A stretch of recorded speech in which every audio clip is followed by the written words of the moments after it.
This is where ఒక వ్యక్తి వల్ల ఒక పబ్లిక్ పాలసీ వల్ల ప్రజల జీవితాలే మారిపోతాయి, తారుమారవుతాయి. మీరు అనుకుంటారు ఏముంది 5 ఏళ్లు కదా పోయిందని. 5 ఏళ్లు కాదు పోయింది, 5 ఏళ్లు విలువైన సమయం పోయింది. మళ్ళా తిరిగి కోలుకోలేని సమయం. నేను అందుకే చూపించాను అక్కడ 15% గానీ మళ్లీ గ్రోత్ వచ్చుంటే ఎక్కడికి వెళ్ళేవాళ్ళం? ఇన్ని ఇబ్బందులు వచ్చేటివి కాదు. ఇట్ ఈస్ ఏ అందుకనే ప్రజలు ఆలోచించుకొని ఎలాంటి గవర్నమెంట్ ఉండాలి, ఏ విధంగా ఉండాలి, ప్రజల్లో కూడా అవేర్నెస్ తేవడం మా బాధ్యత. అందుకనే ఇంత మునుపు నేను డెవలప్మెంట్ చేస్తూ పరిగెత్తా. మీకు ఎప్పుడు మరి చెప్పలా. 24 గంటలు నేను పని చేసుకుంటూ 13.5% గ్రోత్ వచ్చినా నేను చెప్పలేదు కాబట్టి అందరూ అనుకున్నారు ఇది అందరూ చేస్తారులే, ఎవరు వచ్చినా ఇంకా బాగుంటుంది అనుకున్నారు. ముంచేసే కొందికి ఇప్పుడు అర్థం అవుతుంది. అందుకే 93% స్ట్రైక్ రేట్ ఇచ్చారు. కానీ ఇబ్బందులు ఒకటేసారి అధిగమించలేం కదా. జరిగిన నష్టాన్ని ఇంక 10 ఏళ్ళు పడుతుందా, 15 ఏళ్ళు వారు చెప్పిన ఇప్పుడు 9,75,000 వడ్డీ కట్టాలా, రీపేమెంట్ చేయాలా, మళ్ళీ ఆదాయాన్ని పెంచాలా, మళ్ళా వెల్ఫేర్ ఇవ్వాలి. It is a extra Hercules task. దాన్ని అధిగమించి మళ్ళా ముందుకు పోవాల్సిన అవసరం ఉంది. బట్ వేరే మార్గం లేదు. నన్ను చాలా మంది అడిగారు, చాలా సార్లు అడిగారు, మీరు సెట్ చేయగలుగుతారని అడిగారు. అనుమానం. ఎకానమిస్ట్ అడిగారు, వీలవుతుందా, మీ వల్ల అవుతుందా, ఇవన్నీ అవుతాయా అని అడిగారు. వేరే ఆప్షన్ లేదు చెప్పాను.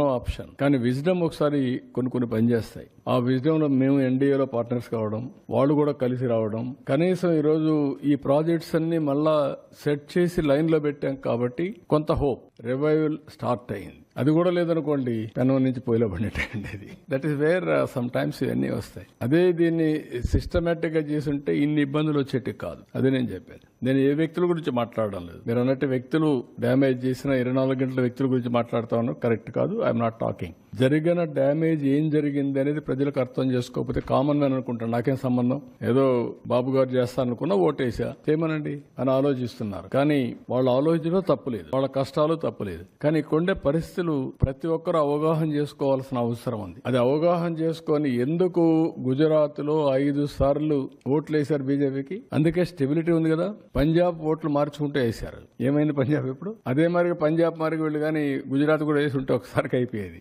అది కూడా పంజాబ్ గుజరాత్ ని పంజాబ్ చేసేవాళ్ళు, బీహార్ చేసేవాళ్ళు. దిస్ ఈజ్ వేర్ ఒక వ్యక్తి వల్ల ఒక పబ్లిక్ పాలసీ వల్ల ప్రజల జీవితాలే మారిపోతాయి, తారుమారవుతాయి. మీరు అనుకుంటారు ఏముంది 5 ఏళ్లు కదా పోయిందని. 5 ఏళ్లు కాదు పోయింది, 5 ఏళ్లు విలువైన సమయం పోయింది. మళ్ళా తిరిగి కోలుకోలేని సమయం. నేను అందుకే చూపించాను అక్కడ 15% గానీ మళ్లీ గ్రోత్ వచ్చుంటే ఎక్కడికి వెళ్ళేవాళ్ళం? ఇన్ని ఇబ్బందులు వచ్చేటివి కాదు. ఇట్ ఈస్ ఏ అందుకనే ప్రజలు ఆలోచించుకొని ఎలాంటి గవర్నమెంట్ ఉండాలి, ఏ విధంగా ఉండాలి, ప్రజల్లో కూడా అవేర్నెస్ తేవడం మా బాధ్యత. అందుకనే ఇంత మునుపు నేను డెవలప్మెంట్ చేస్తూ పరిగెత్తా. మీకు ఎప్పుడు మరి చెప్పలా. 24 గంటలు నేను పని చేసుకుంటూ 13.5% గ్రోత్ వచ్చినా నేను చెప్పలేదు కాబట్టి అందరూ అనుకున్నారు ఇది అందరూ చేస్తారులే, ఎవరు వచ్చినా ఇంకా బాగుంటుంది అనుకున్నారు. ముంచేసే కొందికి ఇప్పుడు అర్థం అవుతుంది. అందుకే 93% స్ట్రైక్ రేట్ ఇచ్చారు. కానీ ఇబ్బందులు ఒకటేసారి అధిగమించలేం కదా. జరిగిన నష్టాన్ని ఇంక 10 ఏళ్ళు పడుతుందా, 15 ఏళ్ళు వారు చెప్పిన ఇప్పుడు 9,75,000 వడ్డీ కట్టాలా, రీపేమెంట్ చేయాలా, మళ్ళీ ఆదాయాన్ని పెంచాలా, మళ్ళా వెల్ఫేర్ ఇవ్వాలి. It is a extra Hercules task.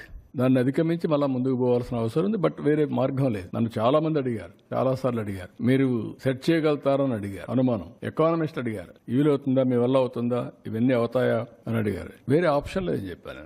No option. కానీ విజ్డమ్ ఒకసారి కొన్ని పనిచేస్తాయి. ఆ విజ్డమ్ లో మేము ఎన్డీఏలో పార్ట్నర్స్ కావడం, వాళ్ళు కూడా కలిసి రావడం, కనీసం ఈరోజు ఈ ప్రాజెక్ట్స్ అన్ని మళ్ళా సెట్ చేసి లైన్ లో పెట్టాం కాబట్టి కొంత హోప్, రివైవల్ స్టార్ట్ అయింది. అది కూడా లేదనుకోండి, పెనం నుంచి పొయ్యిలో పడినట్టండి. That is where sometimes ఇవన్నీ వస్తాయి. అదే దీన్ని సిస్టమేటిక్ గా చేసుంటే ఇన్ని ఇబ్బందులు వచ్చేటివి కాదు. అదే నేను చెప్పాను. నేను ఏ వ్యక్తుల గురించి మాట్లాడడం లేదు. మీరు అన్నట్టు వ్యక్తులు డ్యామేజ్ చేసిన 24 గంటల వ్యక్తుల గురించి మాట్లాడుతా ఉన్నా కరెక్ట్ కాదు. I'm not talking. జరిగిన డ్యామేజ్ ఏం జరిగింది అనేది ప్రజలకు అర్థం చేసుకోకపోతే కామన్ మ్యాన్ అనుకుంటాను నాకేం సంబంధం, ఏదో బాబు గారు చేస్తారనుకున్నా ఓటేసా చేయమనండి అని ఆలోచిస్తున్నారు. కానీ వాళ్ళు ఆలోచించడం తప్పులేదు, వాళ్ళ కష్టాలు తప్పులేదు. కానీ కొండే పరిస్థితులు ప్రతి ఒక్కరూ అవగాహన చేసుకోవాల్సిన అవసరం ఉంది. అది అవగాహన చేసుకొని ఎందుకు గుజరాత్ లో 5 సార్లు ఓట్లు వేశారు బీజేపీకి? అందుకే స్టెబిలిటీ ఉంది కదా.